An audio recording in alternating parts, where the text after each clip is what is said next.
Hey everyone, welcome back to English Listening with Jake and Lily, the podcast where you improve your listening skills while learning about the world. Hello everyone! Today we have a really important and fascinating topic for you. We're talking about COP30, the world's biggest climate conference that just wrapped up in Brazil. That's right. Whether you're preparing for IELTS, TOEFL, or just want to understand global news in English, this episode is going to be incredibly useful for you. We'll be discussing the outcomes, the controversies, and honestly, whether any of it actually matters. So stay with us, it gets really interesting. Before we dive in, let's go over some key vocabulary you'll hear throughout this episode. These are words that come up a lot in IELTS and academic English, so pay close attention. First word, emissions. This means gases released into the atmosphere, especially carbon dioxide from burning fossil fuels. For example, countries must cut their carbon emissions by 43% to meet the 1.5-degree target. Next, fossil fuels, coal, oil, and gas. These are the main drivers of climate change. You'll hear this phrase constantly in climate discussions. Third, adaptation. This means adjusting to the effects of climate change that are already happening, like building flood barriers or developing drought-resistant crops. And finally, multilateralism. This is when many countries work together to solve a shared problem. Big word, but you'll definitely see it in IELTS reading and listening tests. Great. Now let's get into the story. So, Lily, for listeners who aren't familiar, what exactly is COP30? Great question. COP stands for Conference of the Parties, and it's the United Nations annual climate summit where nearly every country on Earth comes together to negotiate on climate change. And COP30 was held in Belém, Brazil, a city known as the gateway to the Amazon rainforest. That location was very symbolic, right? Absolutely. Brazil's president, Lula, chose Belém specifically to draw attention to the Amazon, one of the most critical ecosystems on the planet. The message was clear: protect the forests or face the consequences. But here's the irony. Lula himself also supports oil extraction in Brazil. He even said, "I don't want to be an environmental leader." Which sparked a lot of controversy. Brazil is simultaneously trying to protect the Amazon while expanding its oil industry. That kind of contradiction, or hypocrisy as critics called it, was a major talking point at the summit. And hypocrisy is definitely a word you should know for IELTS. It means saying one thing but doing another. Now, let's talk about what actually happened at the summit. Nearly 100 countries gathered in Belém for 2 weeks of negotiations. And the mood going in was complicated. On one hand, there was genuine urgency. 2024 was confirmed as the hottest year on record, with global temperatures hitting 1.6 degrees Celsius above pre-industrial levels. That's already above the 1.5-degree limit that scientists say is critical to avoid the worst effects of climate change. On the other hand, the political atmosphere was incredibly fractured. The United States, historically the world's biggest polluter, didn't even send a high-level delegation.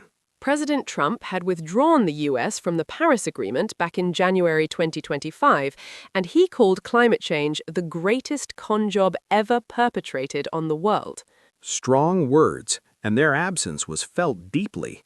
Some experts worried other countries might use the U.S. pullout as an excuse to reduce their own ambition. But here's where it gets really interesting. Despite all the tension, countries did reach a deal. They agreed to triple the funding available to help climate-vulnerable countries adapt to the impacts of global warming, potentially reaching $120 billion a year by 2035. That's a significant commitment, at least on paper, but many developing nations were frustrated because the deal didn't explicitly mention a transition away from fossil fuels. This is where things got really heated, pun intended. More than 80 countries pushed hard for the final agreement to include a clear roadmap away from oil, coal, and gas, but they failed to get that language in. Colombia formally objected to the final deal, saying it fell short on the global transition away from fossil fuels. And this tension between developed and developing nations is a recurring theme in climate negotiations and a classic IELTS academic topic. So there's a fundamental question of fairness, or climate justice as it's called. Who should bear the financial burden of fixing a problem they largely didn't create? That's a brilliant discussion question. If any of you are preparing for IELTS Speaking Part 3, think about how you'd answer, is it fair to expect developing nations to cut emissions at the same rate as wealthy countries? So, the big question, was COP30 a success or a failure? Honestly, it depends on who you ask. While the outcome was far from what's needed, it was meaningful progress. And UN Climate Change Executive Secretary Simon Steele said COP30 showed that climate cooperation is alive and kicking. On the positive side, a deal was reached. Countries agreed to triple adaptation finance, and there's a new framework for a just transition, meaning workers in fossil fuel industries should be supported as the world moves to clean energy. But critics point out that current national plans would only cut global emissions by 2.6% by 2030 compared to 2019 levels, when scientists say we need a 43% reduction. That's a massive gap. And clean energy investment did hit $2 trillion in 2024, outpacing fossil fuels for the first time ever. So there is momentum in the right direction. But whether that momentum is fast enough to prevent catastrophic warming remains deeply uncertain. All right, let's do our vocab recap. The key words from today's episode that you should absolutely know for IELTS. Number 1, emissions. Gases released into the atmosphere from burning fossil fuels.